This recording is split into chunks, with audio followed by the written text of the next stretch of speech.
Hello friends, नमस्कार। Welcome to my channel. तो चलिए स्टार्ट करते हैं आज का सेशन। ओके, सेशन स्टार्ट करने से पहले छोटी सी रिक्वेस्ट है कि आप लोग अभी तक अगर मेरे चैनल को सब्सक्राइब नहीं करे हैं तो प्लीज़ चैनल को सब्सक्राइब कीजिए, ठीक है। यही छोटी सी रिक्वेस्ट है, छोटी सी मांग है आप लोगों से, ठीक है। तो क्वेश्चन नंबर 1 है कि हिंदी की व्यंजनात् बोली है। हिंदी की व्यंजनात् बोली क्या है, ये हमें क्या करना। तो हिंदी की व्यंजनात् बोली है क्या ब्रज भाषा है या अवधी है या फिर बुंदेली है या फिर जयपुरी है, ठीक है। क्या होगा इसका राइट आंसर? तो यहाँ पर इसका राइट आंसर हो जाएगा हमारा क्या, ऑप्शन नंबर बी हो जाएगा अवधी। हिंदी की व्यंजनात् बोली क्या है, अवधी है, ठीक है। नेक्स्ट क्वेश्चन देखेंगे। नेक्स्ट क्वेश्चन है कि हिंदी की ओर बोली है। हिंदी की ओकार बोली है। हिंदी की ओकार बोली कौन सी है, ये हमें बताना है, ठीक है। तो ऑप्शन नंबर ए है क्या मैथिली है, बी है क्या मगही है, सी है क्या मेवाती है और डी है क्या बघेली है, ठीक है। क्या हो जाएगा इसका राइट आंसर? तो यहाँ पर इसका राइट आंसर हो जाएगा हमारा ऑप्शन नंबर सी हो जाएगा मेवाती। हिंदी की ओकार बोली कौन कहलाती है, मेवाती कहलाती है, ठीक है। नेक्स्ट क्वेश्चन देखेंगे। नेक्स्ट क्वेश्चन है कि पश्चिमी हिंदी का विकास किस अपभ्रंश से माना गया है। पश्चिमी हिंदी का विकास किस अपभ्रंश से माना गया है? क्या अर्धमागधी से या फिर सौरसैनी से या फिर मगही से या फिर खस से? क्या होगा इसका राइट आंसर? तो यहाँ पर इसका राइट आंसर हो जाएगा हमारा क्या, ऑप्शन नंबर बी हो जाएगा सौरसैनी। सौरसैनी अपभ्रंश से पश्चिमी हिंदी का विकास माना गया है, ठीक है। नेक्स्ट क्वेश्चन देखेंगे। नेक्स्ट क्वेश्चन है कि ए ऐ किस प्रकार के वर्ण हैं। ए व ऐ किस प्रकार के वर्ण हैं, ठीक है। ऑप्शन नंबर ए है ओष्ठ, बी है कंठतालव्य और सी है कंठोष्ठ या फिर डी है मूर्धन्य। क्या होगा इसका राइट आंसर? तो यहाँ पर हमारा उच्चारण कहाँ से हो रहा है, ए ऐ है ना, कहाँ से हो रहा है ए ऐ। ए ऐ ध्वनिया पूछ रहा है ना, तो यहाँ का कहाँ से हो रहा है, कंठ और तालु से, है ना। किससे हो रहा है, कंठ और तालु से हो रहा है, इसलिए ये कंठ तालव्य दोनों ही ध्वनियाँ मानी जाती हैं, ठीक है। वर्ण माने जाते हैं या फिर ध्वनियाँ मानी जाती हैं, ठीक है। नेक्स्ट क्वेश्चन देखेंगे। नेक्स्ट क्वेश्चन है कि हिंदी में स्वर की कितनी मात्राएं हैं। हिंदी में स्वर की कितनी मात्राएं हैं, ये बताना है, ठीक है। हिंदी में स्वर की कितनी मात्राएं हैं। ऑप्शन नंबर ए है 8, बी है 10, सी है 11 और डी है 13 मात्राएं हैं, ठीक है। क्या हो जाएगा इसका राइट आंसर? तो यहाँ पर इसका राइट आंसर हो जाएगा हमारा ऑप्शन नंबर बी 10 मात्राएं हिंदी में हैं, ठीक है। नेक्स्ट क्वेश्चन देखेंगे। नेक्स्ट क्वेश्चन है कि जा ध्वनि का उच्चारण स्थान क्या है। जा ध्वनि जो है इसका उच्चारण स्थान बताना है, ठीक है। तो यहाँ पर ऑप्शन नंबर ए है कि तालव्य है, बी है दंत है, सी है ओष्ठ है और डी है कंठ है, ठीक है। किसका जा, चा छा जा झा, है ना। तो इसका उच्चारण स्थान क्या होगा, ये हमें क्या करना है, बताना है, ठीक है। तो इसका उच्चारण स्थान क्या होता है, तालु। तालु और तालव्य दोनों ही बोलते हैं इसे। जो चा वर्ण वाले जितने भी वर्ण होते हैं, है ना, चा वर्ण वाले जितने भी वर्ण होते हैं सब इसमें किसमें आते हैं, तालव्य में। चा छा, चा छा, एक मिनट, है ना। तो यहाँ पर इसका ऑप्शन नंबर ए राइट हो जाएगा तालव्य। और इसमें कौन कौन से वर्ण आते हैं, तो चा, छा, जा, झा, ठीक है। झा और इया, है ना। और इसे पंचमाक्षर भी कहते हैं, इया को पंचमाक्षर और नासिक नासिक व्यंजन भी कहते हैं, किसे, इया को, ठीक है। नेक्स्ट क्वेश्चन देखेंगे। नेक्स्ट क्वेश्चन है कि निम्न में शुद्ध वर्तनी वाला शब्द है। निम्न में से शुद्ध वर्तनी वाला शब्द है, ठीक है। शुद्ध वर्तनी वाला शब्द क्या है, ये हमको क्या करना है, बताना है, ठीक है। तो ऑप्शन नंबर ए है क्या प्रज्वलित है, या फिर दुष्कार है, या फिर उज्जवल है, या फिर विद्वान है। इसमें शुद्ध वर्तनी कौन से शब्द की है? तो यहाँ पर क्या राइट हो जाएगा? ऑप्शन नंबर डी राइट हो जाएगा, विद्वान। विद्वान जो है ये ही राइट लिखा है, बाकी के सब क्या लिखे हैं? गलत लिखे हैं, ठीक है। नेक्स्ट क्वेश्चन है कि महोत्सव का सही संधि विच्छेद होगा। महोत्सव और महोत्सव कौन सी संधि है? तो ये गुण स्वर संधि है। कौन सी गुण स्वर संधि है? यहाँ लिखा है महान धन उत्सव, यहाँ लिखा है महोधन, तो यहाँ पर लिखा है महीधन उत्सव, यहाँ पर लिखा है महाधन उत्सव, ठीक है। तो क्या होगा इसका राइट आंसर? तो यहाँ पर इसका राइट आंसर हो जाएगा क्या? ऑप्शन नंबर डी महाधन उत्सव। क्या हो जाएगा? महाधन उत्सव हो जाएगा इसका राइट आंसर। महोत्सव कौन सी संधि है? तो ये गुण स्वर संधि है, ठीक है। नेक्स्ट क्वेश्चन है कि संयोग शब्द में कौन सी संधि है? संयोग शब्द में कौन सी संधि है? तो ऑप्शन नंबर ए है स्वर संधि, बी है व्यंजन संधि, सी है विसर्ग संधि और डी है इनमें से कोई नहीं, ठीक है। क्या हो जाएगा इसका राइट आंसर? तो यहाँ पर संयोग, संयोग का संधि विच्छेद करेंगे तो क्या हो जाएगा? संयोग का संधि विच्छेद करेंगे तो क्या होगा? समधन योग। क्या हो जाएगा? सम धन योग, है ना, समधन योग हो जाएगा, ठीक है। तो यहाँ पर ये जो अनुस्वर है तो किस में बदल गया है? हलंत में, ठीक है। तो यहाँ पर कौन सी संधि हो जाएगी? ऑप्शन नंबर बी राइट हो जाएगा, व्यंजन संधि। क्या हो जाएगी? व्यंजन संधि हो जाएगी, ठीक है। नेक्स्ट क्वेश्चन है कि पंकज किस प्रकार का शब्द है? पंकज जो है ये किस प्रकार का शब्द है? क्या रूढ़ शब्द है, या फिर यौगिक है, या फिर योग रूढ़ी है, या फिर योग रूढ़ी है, ठीक है, या फिर योग रूढ़ी है, या फिर इनमें से कोई नहीं है, ठीक है। क्या होगा इसका राइट आंसर? तो यहाँ पर इसका राइट आंसर हो जाएगा हमारा, इसका राइट आंसर हो जाएगा क्या? ऑप्शन नंबर सी हो जाएगा, योग रूढ़ी, है ना।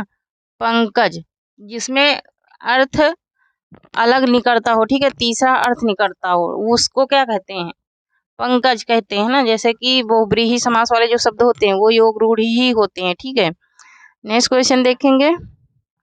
नेक्स्ट क्वेश्चन है कि संकीर्ण शब्द का विलोम शब्द होगा। संकीर्ण शब्द का विलोम शब्द होगा। तो यहाँ पर क्या होगा? संकीर्ण शब्द का क्या परकीर्ण होगा, या फिर अर्कीर्ण होगा, या फिर जीर्ण होगा, या फिर विस्तीर्ण होगा।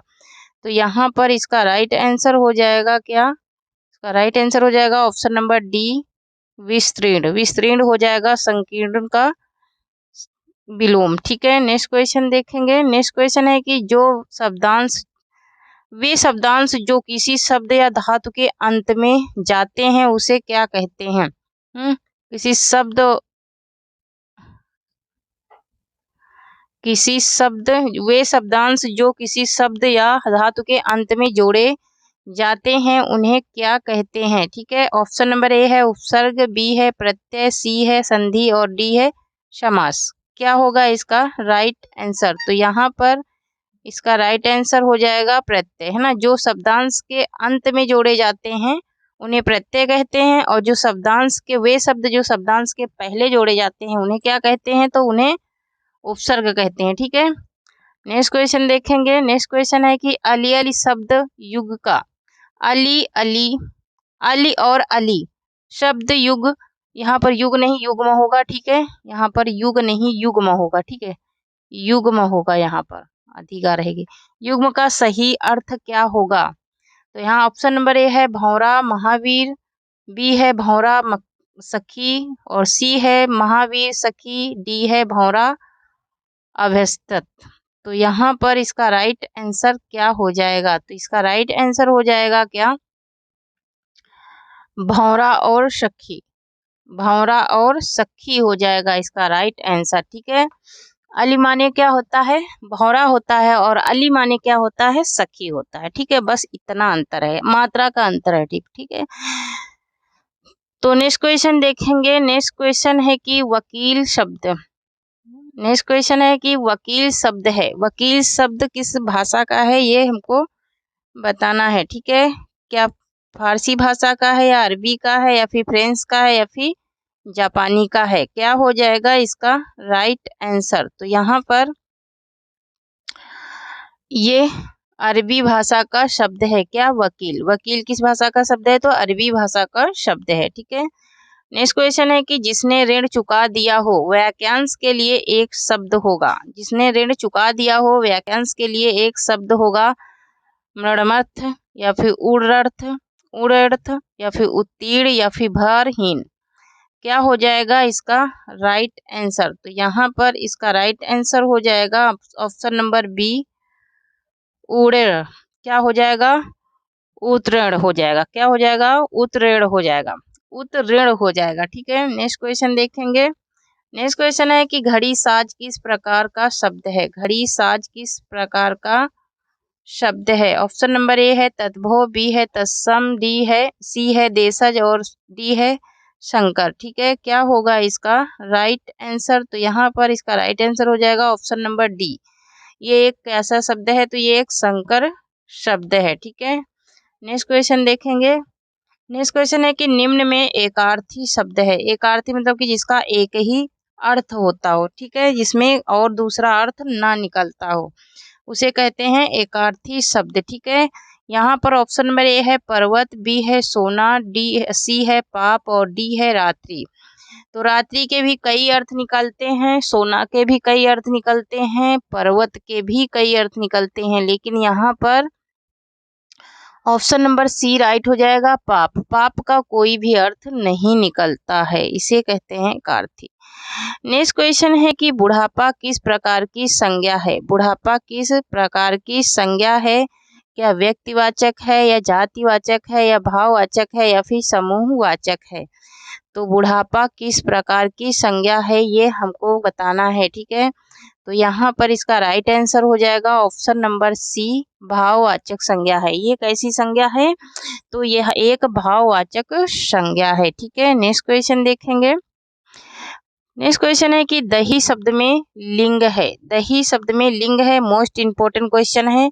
बार बार ये शब्द आता है। ठीक है। बार बार ये दही शब्द पूछा जाता है कि कौन सा लिंग है, क्या स्त्रीलिंग है या पुल्लिंग है या नपुंसक लिंग है या इनमें से कोई नहीं है। क्या हो जाएगा इसका राइट आंसर? तो यहाँ पर इसका राइट आंसर हो जाएगा option number B. Option number B right हो जाएगा। यह एक पुल्लिंग शब्द है। ठीक है। नेक्स्ट क्वेश्चन है कि राम के हित लक्ष्मण वन गए थे। वाक्य में कारक क्या है? राम के हित लक्ष्मण वन गए थे, वाक्य में कारक क्या है? अपादान है, संप्रदान है, करण कारक है या फिर अधिकरण है? क्या हो जाएगा इसका राइट आंसर? तो यहाँ पर इसका राइट आंसर हो जाएगा, यहाँ पर राम के लिए लक्ष्मण घर गए ना, तो क्या हो जाएगा संप्रदान कारक हो जाएगा, है ना। राम के लिए लक्ष्मण गए थे। ठीक है। तो राम के हित लक्ष्मण वन गए तो वही हो जाएगा राम के लिए। ठीक है। नेक्स्ट क्वेश्चन देखेंगे। नेक्स्ट क्वेश्चन है कि कोई शब्द किस प्रकार का सर्वनाम है? कोई जो शब्द है ये किस प्रकार का सर्वनाम है? क्या निजवाचक है या निश्चयवाचक है या फिर प्रश्नवाचक है या फिर अनिश्चयवाचक है? ठीक है। क्या होगा इसका राइट आंसर? तो यहाँ पर इसका राइट आंसर हो जाएगा क्या ऑप्शन नंबर डी हो जाएगा अनिश्चयवाचक, है ना। कोई, कुछ, है ना। कोई, कुछ और कई, ये कैसे सर्वनाम होते हैं? तो ये अनिश्चयवाचक सर्वनाम होते हैं। कोई है, कुछ, कुछ हो गया और कई हो गया। ठीक है। ये सब क्या होते हैं? अनिश्चयवाचक सर्वनाम होते हैं। नेक्स्ट क्वेश्चन देखेंगे। रचना की दृष्टि से क्रिया के कितने भेद हैं? रचना की दृष्टि से क्रिया के कितने भेद हैं? ठीक है। तो यहाँ पर 3 भेद हैं या 2 भेद हैं या 4 भेद हैं या फिर 5 भेद हैं? क्या हो जाएगा इसका राइट आंसर? तो यहाँ पर इसका राइट आंसर हो जाएगा ऑप्शन नंबर बी 2। कितने भेद हैं क्रिया के? तो क्रिया के कितने भेद हैं? तो 2 भेद हैं। पहली क्रिया क्या है? सकर्मक, सकर्मक। ठीक है। और दूसरी क्या है? तो अकर्मक है। दूसरी क्या है? अकर्मक क्रिया है। पहली सकर्मक है, दूसरी क्या है? अकर्मक है। ठीक है। नेक्स्ट क्वेश्चन देखेंगे। नेक्स्ट क्वेश्चन है कि मुझसे बैठा नहीं जाता। वाक्य में कौन सा वाच्य है, ठीक है। वाच्य पढ़े हो ना, वाच्य कितने प्रकार के होते हैं, 3 प्रकार के, है ना। कर्तृवाच्य, कर्मवाच्य और भाववाच्य, है ना। तो ये 3 वाच्य होते हैं, ठीक है। और यहाँ पूछ रहा है कि मुझसे बैठा नहीं जाता, वाक्य में वाच्य कौन सा है, क्या कर्तृवाच्य है या भाववाच्य है या फिर कर्मवाच्य है या फिर इनमें से कोई नहीं है। ये 3 वाच्य होते हैं, ठीक है, 3 होते हैं। पहला होता है कर्तृवाच्य, दूसरा होता है कर्मवाच्य, तीसरा होता है भाववाच्य, ठीक है। तो यहाँ पर पूछ रहा है कि इसमें कौन सा वाच्य है, मुझसे बैठा नहीं जाता, ठीक है। तो यहाँ पर ऑप्शन नंबर बी राइट हो जाएगा, भाववाच्य, ठीक है। मुझसे बैठा नहीं जाता, मुझसे खाया नहीं जाता, मुझसे पिया नहीं जाता, मुझसे दौड़ा नहीं जाता, मुझसे भागा नहीं जाता, ठीक है। मुझसे कोई भी कार्य किया नहीं जाता, ये सारे के सारे किस में आएंगे, तो सारे के सारे ये भाववाच्य में आते हैं, ठीक है। नेक्स्ट क्वेश्चन देखेंगे। नेक्स्ट क्वेश्चन है कि समानता अव्यय के कितने भेद हैं। अव्यय के भेद बताना है कि अव्यय के कितने भेद हैं समानता। क्या 2 भेद हैं या 3 भेद हैं या 4 भेद हैं या फिर 5 भेद हैं, ठीक है। क्या हो जाएगा इसका राइट आंसर, तो यहाँ पर ऑप्शन नंबर सी हो जाएगा, 4 भेद। इसके अव्यय के कितने भेद हैं, तो 4 भेद हैं, है ना। तो कौन कौन से हैं 4 भेद, तो क्रिया विशेषण अव्यय पहला कौन सा है, पहला है क्रिया विशेषण, क्रिया विशेषण अव्यय, ठीक है। दूसरा क्या है, तो समुच्चय बोधक अव्यय, क्या है, समुच्चय बोधक अव्यय, समुच्चय बोधक अव्यय। तीसरा कौन सा है, तीसरा है हमारा क्या, परिमाण बोधक अव्यय, परिमाण बोधक अव्यय। और चौथा क्या है, तो रीति सूचक अव्यय, संदेह सूचक अव्यय भी होता है, क्या, संदेह सूचक अव्यय, सूचक अव्यय, ठीक है। और इस क्रिया विशेषण के भी 4 भेद होते हैं, ठीक है, क्रिया विशेषण अव्यय के भी 4 भेद होते हैं, ठीक है। नेक्स्ट क्वेश्चन देखेंगे। नेक्स्ट क्वेश्चन है कि संज्ञा का भेद नहीं है, संज्ञा का भेद नहीं है, क्या व्यक्तिवाचक या फिर जातिवाचक या फिर भाववाचक या फिर पदार्थवाचक, कौन सा भेद है जो संज्ञा का नहीं है, ठीक है।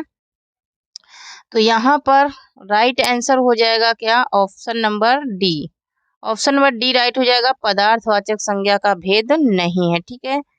नेक्स्ट क्वेश्चन है कि वे शब्द जिनसे किसी कार्य के होने या किए जाने का, किसी घटना या प्रक्रिया के घटित होने का या किसी वस्तु या व्यक्ति की अवस्था या स्थिति का बोध हो, वे शब्द क्या कहलाते हैं, वे शब्द क्या कहलाते हैं, ठीक है। क्या क्रिया कहलाते हैं या अव्यय या फिर सर्वनाम या फिर विशेषण, क्या हो जाएगा इसका राइट आंसर, तो यहाँ पर इसका राइट आंसर हो जाएगा ऑप्शन नंबर ए, क्रिया।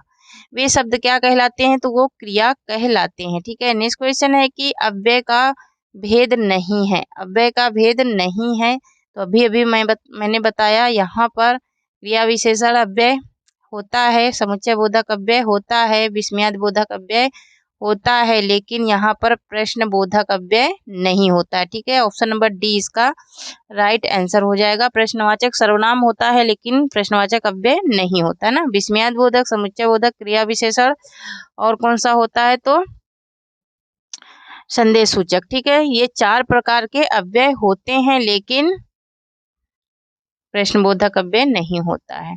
नेक्स्ट क्वेश्चन है कि मेरे पास बैटरी से चलने वाला खिलौना है, रेखांकित पदबंध क्या है, रेखांकित जो पदबंध है वो क्या है, विशेषण पदबंध है या फिर सरल वाक्य है या फिर मिश्र वाक्य या फिर संयुक्त वाक्य है। ये जो बैटरी से चलने वाला, ये इतना जो रेखांकित किया गया है ये क्या है, ठीक है। तो यहाँ पर एक शब्द नहीं है, ठीक है, एक शब्द नहीं रेखांकित है, तो यहाँ पर क्या हो जाएगा, विशेषण पदबंध हो जाएगा, ठीक है। क्या हो जाएगा, विशेषण पदबंध हो जाएगा, ठीक है। नेक्स्ट क्वेश्चन देखेंगे।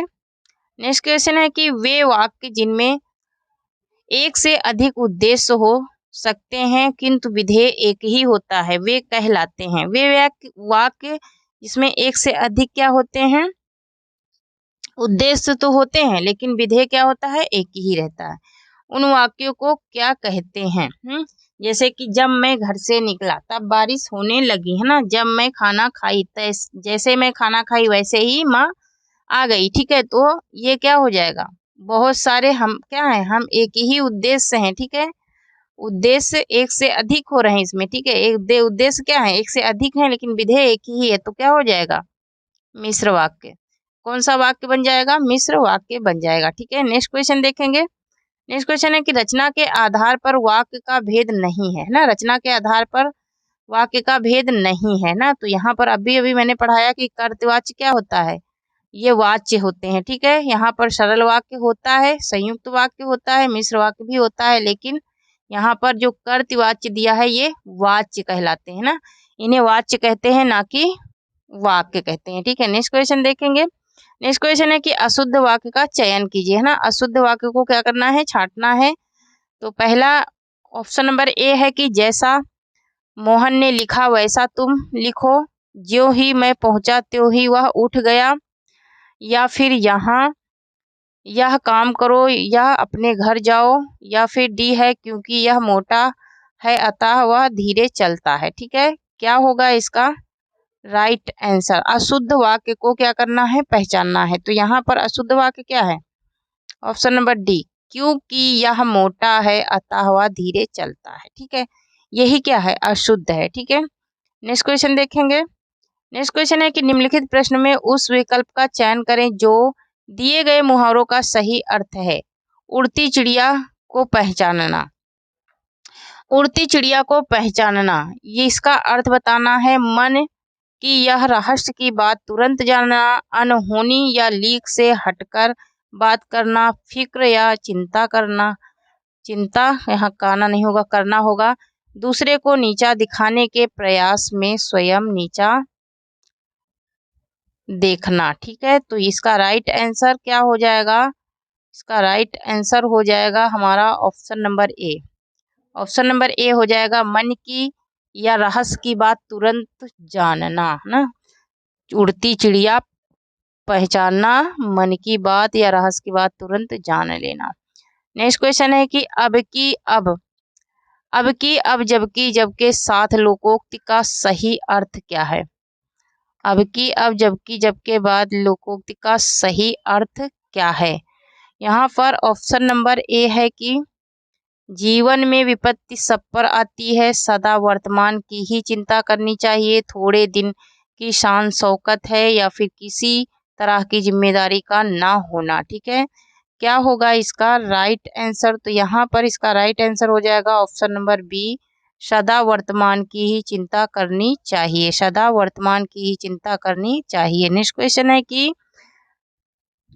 क्वेश्चन है कि निम्नलिखित में से अलंकारों की परिभाषा एवं लक्षण से संबंधित कौन सा कथन सही नहीं है, ठीक है। नेक्स्ट, तो यहाँ पर ऑप्शन नंबर ए है, जहाँ उपमान पर उपमेय का अभेद आरोप किया जाए वहाँ संदेह अलंकार होता है, या फिर जहाँ उपमेय में उपमान की संभावना कल्पना की जाए वहाँ उत्प्रेक्षा होता है, या फिर जब किसी शब्द के एक से अधिक अर्थ निकलते हैं हो वहाँ श्लेष अलंकार होता है। ऑप्शन नंबर डी है कि उपमा में रूप रंग गुण आदि की समानता के आधार पर दो भिन्न वस्तुओं की तुलना की जाती है। क्या होगा इसका राइट आंसर, तो यहाँ पर इसका राइट आंसर हो जाएगा option number D. Option number D हो जाएगा राइट आंसर कि उपमा में रूप रंग गुण आदि की समानता के आधार पर भिन्न वस्तुओं की तुलना की जाती है, ठीक है। नेक्स्ट क्वेश्चन देखेंगे।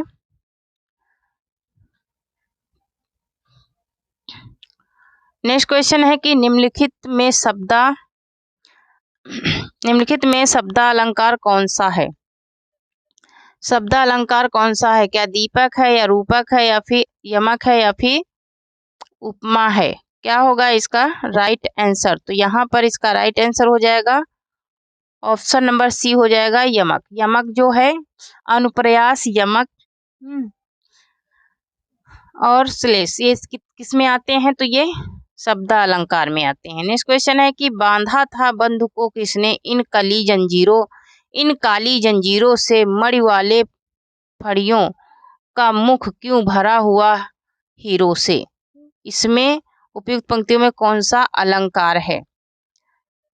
क्या समासोक्ति अलंकार है, या फिर रूपकाक्तियुक्ति अलंकार है, या फिर प्रतिवास्तुमा अलंकार है, या फिर भेद सुक्ति अलंकार है? तो यहाँ पर इसका राइट आंसर क्या हो जाएगा?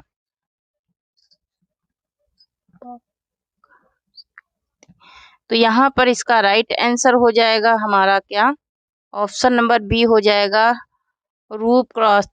रूपकात्योक्ति अलंकार है। क्या है? रूपकात्योक्ति अलंकार है। बांधा था बंधु को किसने, इन काली जंजीरों से मणि वाले फड़ियों का मुख क्यों भरा हुआ है हीरो से। ठीक है, तो इसमें रूपयोक्ति अलंकार है। ठीक है, नेक्स्ट क्वेश्चन देखेंगे। नेक्स्ट क्वेश्चन है कि मधुवचन कही कही परितोषी में कौन सा अलंकार है? मधुवचन कही कही परितोषी में कौन सा अलंकार है? क्या यमक है, या फिर अनुप्रयास है, या फिर पुनरोक्ति है, या फिर उत्प्रेक्षा है? क्या हो जाएगा इसका राइट आंसर? तो यहाँ पर इसका राइट आंसर हो जाएगा क्या, इसका राइट आंसर हो जाएगा हमारा ऑप्शन नंबर सी हो जाएगा, पुनरुक्ति अलंकार है इसमें। ठीक है, नेक्स्ट क्वेश्चन देखेंगे। नेक्स्ट क्वेश्चन है कि प्रयोजन मूलक हिंदी की विशेषता क्या नहीं है? प्रयोजन मूलक हिंदी की विशेषता क्या नहीं है? ऑप्शन नंबर ए है कलात्मकता, बी है अनुप्रयुक्तता, सी है वैज्ञानिकता, और डी है भाषिक विशिष्टता। क्या नहीं है ये हमको बताना है। तो यहाँ पर इसका राइट आंसर हो जाएगा क्या, ऑप्शन नंबर ए हो जाएगा, कलात्मकता। कलात्मकता नहीं है प्रयोजन मूलक हिंदी की विशिष्टता। ठीक है, नेक्स्ट क्वेश्चन है कि औपचारिक पत्रों को कितने वर्गों में विभाजित किया जा सकता है? औपचारिक पत्रों को कितने वर्गों में विभाजित किया जा सकता है? क्या 3 वर्गों में, या 4 वर्गों में, या 2 वर्गों में, या फिर 6 वर्गों में? क्या हो जाएगा इसका राइट आंसर? तो यहाँ पर इसका राइट आंसर हो जाएगा ऑप्शन नंबर ए, 3 वर्गों में इन्हें क्या किया जा सकता है, विभाजित किया जा सकता है ना। कहाँ कहाँ? कार्यालय में, और कहाँ पर? प्रधानाचार्य को, और कहाँ पर? कंपनियों को। ठीक है, तो यहाँ पर नेक्स्ट क्वेश्चन है कि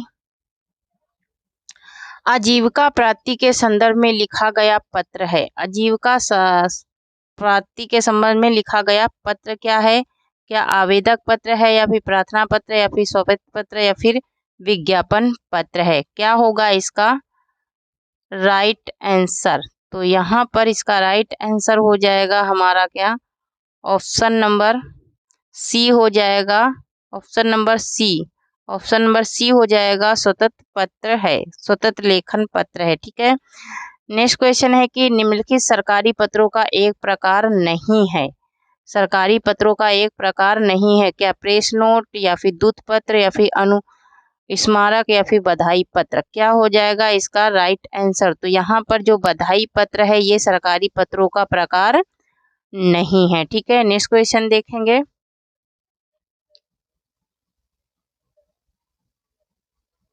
नेक्स्ट क्वेश्चन है कि यशपाल द्वारा रचित उपन्यास नहीं है। यशपाल द्वारा रचित उपन्यास नहीं है। क्या दादा कामरेड, या देशद्रोही, या फिर परख, या फिर दिव्या? ठीक है, क्या होगा इसका राइट आंसर? तो यहाँ पर इसका राइट आंसर हो जाएगा क्या, ऑप्शन नंबर सी हो जाएगा, परख।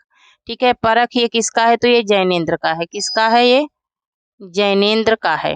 ठीक है, ये जैनेन्द्र कुमार का है, परख सुनीता त्यागपत्र। ठीक है, तो ये जैनेन्द्र का उपन्यास है, परख सुनीता और त्यागपत्र। थैंक यू फ्रेंड्स, आज के लिए इतना ही। तब तक के लिए जय हिंद, जय भारत। आप लोगों को सेशंस अच्छे लग रहे हैं तो प्लीज़ चैनल को सब्सक्राइब कीजिए, लाइक कीजिए और शेयर कीजिए। थैंक यू, मिलते हैं।